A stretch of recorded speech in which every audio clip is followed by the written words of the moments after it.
Hi everyone, this is Komal and welcome to our channel शिक्षा. So students, last video में हमने start की थी exercise 10.3 and अब हम आज start करेंगे question number 5 से. So जिसने वो video नहीं देखी है वो जाके पहले वो video देख सकते हैं. So let's start. Question number 5. What is the cost of tiling a rectangular plot of land 500 meter long and 200 meter wide at the rate of 8 per 100 square meter? Means आपको इस क्वेश्चन में क्या दिया है, एक रेक्टेंगुलर प्लॉट दिया है जिसकी आपको लेंथ दी है 500 मीटर्स और ब्रेथ आपको दी है 200 मीटर. आपको इसमें बताना है कि टाइलिंग की कॉस्ट कितनी होगी. अगर पर 100 स्क्वायर मीटर की कॉस्ट 8 रुपीज है तो बताओ टोटल रेक्टेंगुलर प्लॉट को टाइल करने की कॉस्ट कितनी होगी. तो हम इसको अंडरस्टैंड करेंगे with the help of diagram. So this is a rectangular plot. ये क्या है, rectangular plot.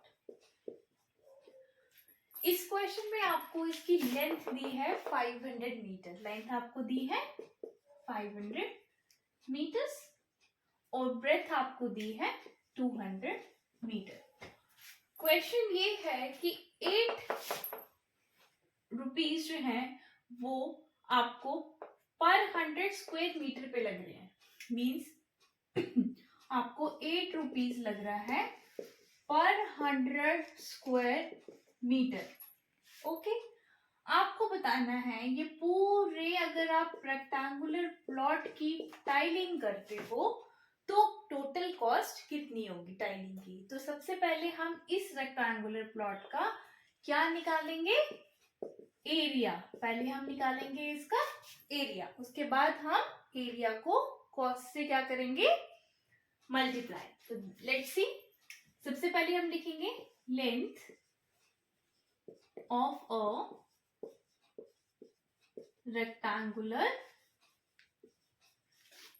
of a rectangular plot is equal to 500 meters. Now breadth कितना दिया है, 200 मीटर. हम लिखेंगे breadth of a rectangular plot is equal to 200 metres. ये आपको ब्रेथ दी है, आपको निकालना है इसका एरिया. लिखेंगे area of a rectangular plot is equal to, rectangle का फॉर्मूला क्या होता है एरिया का, that is equal to length into breadth. तो ये फॉर्मूला हम इसमें यूज करेंगे. लेंथ आपको दी है 500 और ब्रेथ आपको दी है 200. तो 500 multiply by 200 square metres, that is equal to 1 lakh square metres. ये निकल गया इस रेक्टेंगुलर प्लॉट का एरिया. ओके, अब आप कॉस्ट देखोगे. कॉस्ट आपको दी है, हम लिखेंगे कॉस्ट ऑफ टाइलिंग. टाइलिंग की कॉस्ट कितनी दी आपको, पर 100 स्क्वायर मीटर की कॉस्ट 8 रुपीज है. Cost of tiling per 100 square metre is equal to ₹8. तो हम निकालेंगे पहले 1 की कॉस्ट कि 1 स्क्वायर मीटर पे कितने पैसे होंगे. तो कॉस्ट ऑफ टाइलिंग पर स्क्वायर मीटर, पर मीन्स 1. तो 1 की वैल्यू फाइंड करने के लिए आप क्या करोगे, इस 8 को इस 100 से क्या करेंगे, हम डिवाइड करेंगे. ओके, सो हम 8 को 100 से डिवाइड करेंगे. We will write it like this. Now अब आपको किसकी निकालनी है, इस पूरे रेक्टेंगुलर प्लॉट की. तो उसका एरिया कितना निकला था, 1 लाख स्क्वायर मीटर. तो आप लिखेंगे cost of tiling 1 lakh square metres is equal to, अब आप 1 लाख की निकालने के लिए 8/100 में क्या करोगे, इसको मल्टीप्लाई, तो हम लिखेंगे 8/100 मल्टीप्लाई बाय 1 लाख। सो ये 2 जीरो और ये 2 जीरोस कैंसिल हो गए, पीछे क्या बचा, it is equal to 8 into 1000 is equal to ₹8000।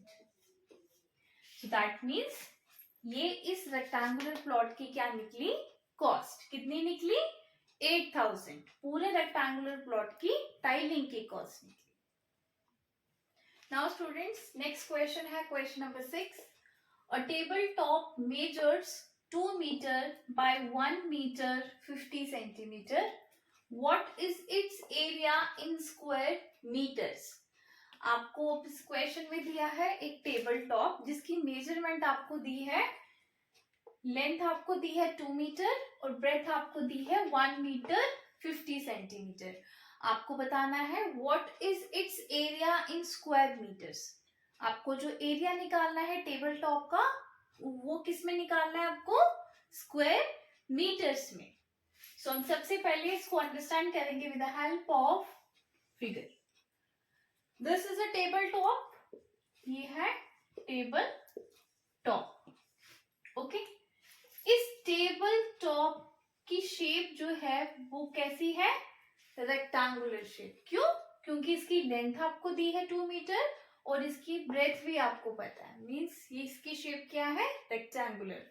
तो 2 metre is the length of this table top and 1 metre 50 centimetre क्या है, इसकी ब्रेथ है टेबल टॉप की। आपको निकालना है इसका एरिया, तो हम लिखेंगे length of a table top is equal to 2 metres. इसकी यूनिट ऑलरेडी मीटर्स में है, so we are not going to change it into centimetre because आपको क्वेश्चन में एरिया ही निकालना है स्क्वायर मीटर्स में। So now breadth of a table top, breadth आपको दी है 1 metre 50 centimetre, 1 metre 50 centimetre means इसमें आपका कन्वर्जन होगा। 1 मीटर 50 सेंटीमीटर का मतलब है कि आपने सेंटीमीटर को किस में चेंज करना है, मीटर्स में। ओके, तो 1 मीटर जो है वो ऑलरेडी मीटर्स में है, we are not going to change it. हम किसको चेंज करेंगे, 50 सेंटीमीटर को मीटर्स में चेंज करेंगे। सो हम can we write it like this, लिख सकते हैं हम इसको। Okay, now we will use the formula 1 centimetre is equal to 1/100 metres, 1/100 metres. तो इसीलिए हमने इस फॉर्मूले को यूज किया कि 1 सेंटीमीटर 1/100 मीटर्स के इक्वल है। तो मतलब हम 50 को 1/100 से क्या करेंगे, multiply. So 1 metre plus 50 into 1 50/100 meters, that is equal to 1 meter plus 0.50 meters. इसको प्लस करेंगे 1.50 meters। ये निकल गई आप टेबल टॉप की ब्रेथ। अब हम निकालेंगे इसका एरिया। देख सकते हो आप दोनों की यूनिट सेम है, मीटर्स। एरिया निकालेंगे, area of a table top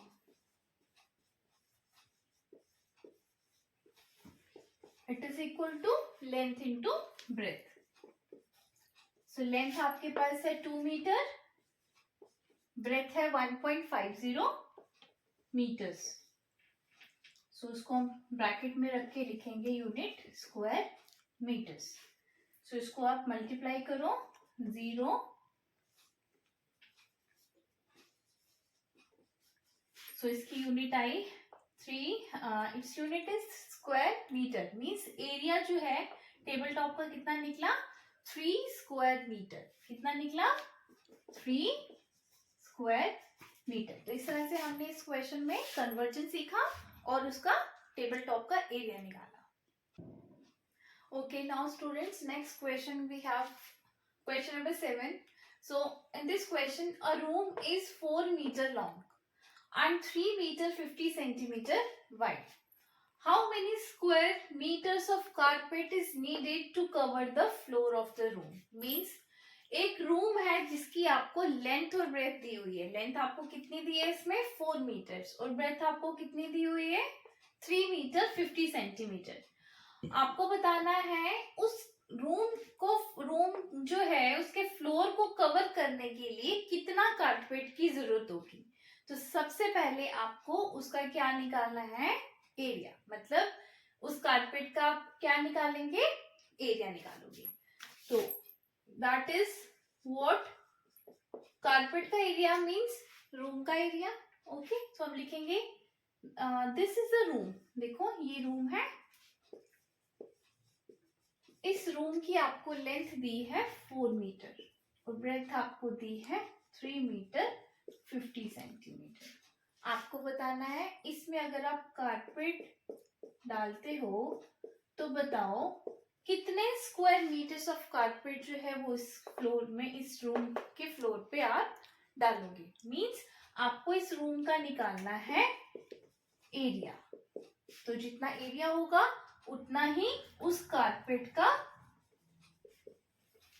उतने ही स्क्वायर मीटर्स कारपेट की जरूरत होगी. मींस हम लिखेंगे length of a room is equal to 4 meters. Breadth of a room is equal to breadth of a room कितना दिया है 3 मीटर 50 सेंटीमीटर. अब इस क्वेश्चन में जो कारपेट दिया है वो उसकी यूनिट क्या है मीटर्स. स्क्वायर मीटर्स मींस आपको इसको फिर कन्वर्जन करना है किसमें सेंटीमीटर को मीटर में. तो हम इसको कन्वर्ट करेंगे 3 मीटर. इसको लिखेंगे 3 metre plus 50 centimetre.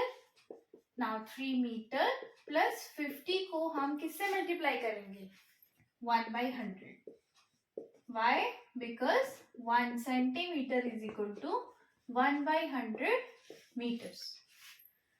Now 3 meter plus multiply करो 50 into 1 50/100 meters.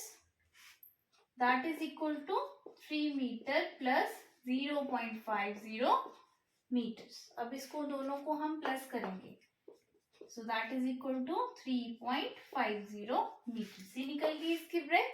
अब देखो दोनों की यूनिट सेम है मीटर्स एंड मीटर्स. अब हम इस रूम का एरिया निकालेंगे. So area of a room is equal to length into breadth. Length आपके पास है 4 मल्टीप्लाई 3.50 स्क्वायर मीटर्स. सो इसको मल्टीप्लाई करिए 0 14. तो इसका एरिया निकला 14 स्क्वायर मीटर. मींस आप लिखोगे therefore carpet needed to cover the floor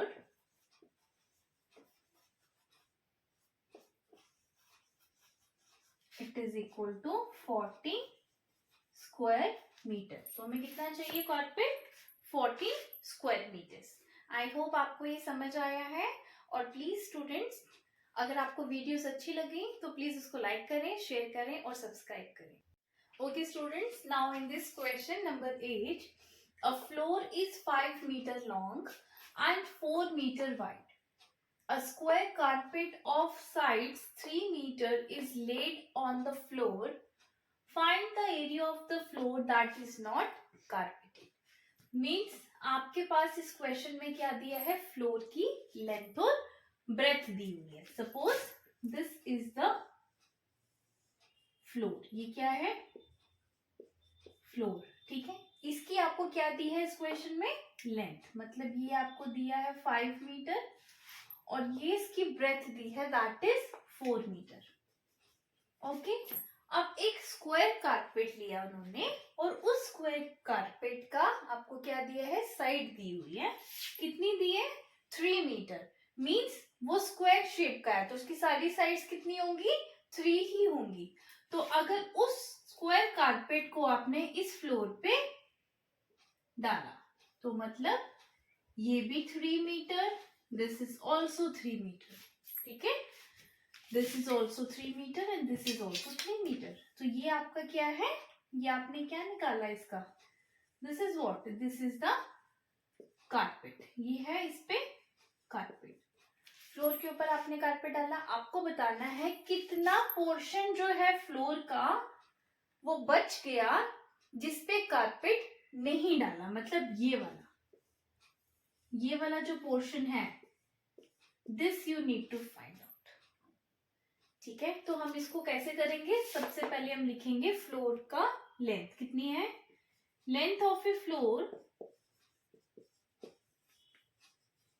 is equal to 5 metre, breadth of a floor is equal to breadth of a floor is equal to 4 metre, right. अब हम इसका area निकालेंगे, area of a floor is equal to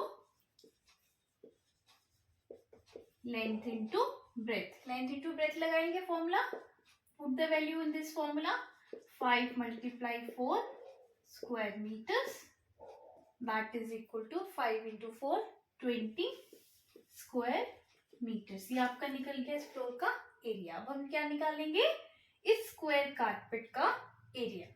तो हम लिखेंगे side of a carpet, square carpet that is equal to, कितनी side दी है इसकी, 3 मीटर, तो इसकी 4 साइड्स इक्वल होंगी, सारी साइड्स इसकी 3 मीटर्स होंगी। अब हम इसका एरिया निकालेंगे, area of a square carpet is equal to, तो इसका फॉर्मूला क्या होगा स्क्वायर के एरिया का, side into side, 3 multiply by 3 square meters that is equal to 9 square meters। अब दोनों का एरिया निकल गया, फ्लोर का एरिया भी निकल गया और स्क्वायर कारपेट का भी एरिया निकल गया। आपको बताना है इस फ्लोर में कितना पोर्शन जो है वो बच गया जिसपे कारपेट नहीं है। तो हम सबसे पहले क्या करेंगे, इसके एरिया को, जो फ्लोर का एरिया है उसमें से अगर हम स्क्वायर कारपेट के एरिया को माइनस करते हैं तो हमारा ये पोर्शन बच जाएगा। मतलब ये टोटल फ्लोर है, अगर हम इसके एरिया में से ये वाला एरिया जो स्क्वायर का कारपेट का एरिया है, अगर हम उसको माइनस करते हैं तो हमारा ये वाला पोर्शन बच जाएगा। तो हमने यही निकालना है इस क्वेश्चन में। तो हम क्या करेंगे, हम लिखेंगे area of the floor that is not carpeted, that is not carpeted. तो हमने इस एरिया में से इस एरिया को माइनस करना है, that means 20 minus 9 square meters, area of floor minus area of square carpet. तो हमने दोनों को माइनस किया, you will get 11 square metres. तो 11 स्क्वायर मीटर्स जो एरिया है ये निकल गया आपका 11 स्क्वायर मीटर्स। तो ये आपका क्या निकल गया, जिसपे कारपेट नहीं है। Now students let's start next question, question number 9। 5 square flower beds each of side 1 meter are dug on a piece of land 5 meter long and 4 meter wide. What is the area of the remaining part of the land? Means आपके पास एक इस question में दिया है, एक land है जिसकी length आपको दी है 5 मीटर और ब्रेथ आपको दी है 4 मीटर। उसमें 5 स्क्वायर फ्लावर बेड्स को डग किया गया है जिसकी साइड आपको दी है 1 मीटर। आपको बताना है कितना पार्ट उस लैंड का बच गया जिसमें वो फ्लावर बेड्स नहीं है। तो हम सबसे पहले इस क्वेश्चन को अंडरस्टैंड करेंगे with the help of figure. So suppose this is the rectangular plot, rectangular land है जिसमें आपको लेंथ कितनी दी है 5 मीटर और ब्रेथ आपको दी है 4 मीटर। ठीक है, अब इस रेक्टेंगुलर लैंड में कितने स्क्वायर फ्लावर बेड्स बनाए हैं 5। कितने बनाए हैं टोटल 5। मीन्स अगर मैं यहाँ पे 1 2 3 4 एंड 5, ये टोटल कितने फ्लावर बेड्स बने 5। मतलब ये हो गया 1 2 3 4 and this one is 5 square flower beds. ये बन गए आपके स्क्वायर फ्लावर बेड्स। ठीक है, जिसमें से आपको दिया है हर एक की साइड 1 मीटर है। मतलब अगर ये 1 है, ये भी 1 होगा, ये भी 1 है, ये भी 1 है, ये सारे कितने हैं बेटा, हर किसी की side 1 metre and so on. आपको बताना है ये वाला जो पोर्शन है कितना लैंड पीछे बच गया, दिस वन, ये आपको इसमें फाइंड आउट करना है। ओके, अब हम इसको सबसे पहले इस रेक्टेंगुलर लैंड का क्या निकालेंगे, एरिया निकालेंगे। तो हम लिखेंगे length of a rectangular land, length of a rectangular land is equal to 5 meter. Now breadth of a rectangular land, breadth of a rectangular land is equal to 4 meter. अब हम इसका निकालेंगे area. Area of a rectangular land is equal to, आप क्या निकालोगे, length into breadth, ये formula use करोगे। तो 5 multiply by 4 square metres, it is equal to 5 into 4 is equal to 20 square metres. ये निकल गया इस रेक्टेंगुलर लैंड का एरिया। अब हम निकालेंगे, देखो फ्लावर बेड्स कितने हैं। सबसे पहले आप एक फ्लावर बेड का एरिया निकालोगे। हम लिखेंगे एरिया, या आप लिखो side of 1 square flower bed. इससे आपको ज्यादा क्लियर होगा कि एक बेड की साइड कितनी दी हुई है 1 metre, it is equal to 1 metre. हम लिखेंगे, अब इसका एरिया निकालोगे आप, area of a 1 square flower bed. तो स्क्वायर शेप है तो मतलब साइड इनटू साइड, तो साइड मल्टीप्लाई बाय साइड।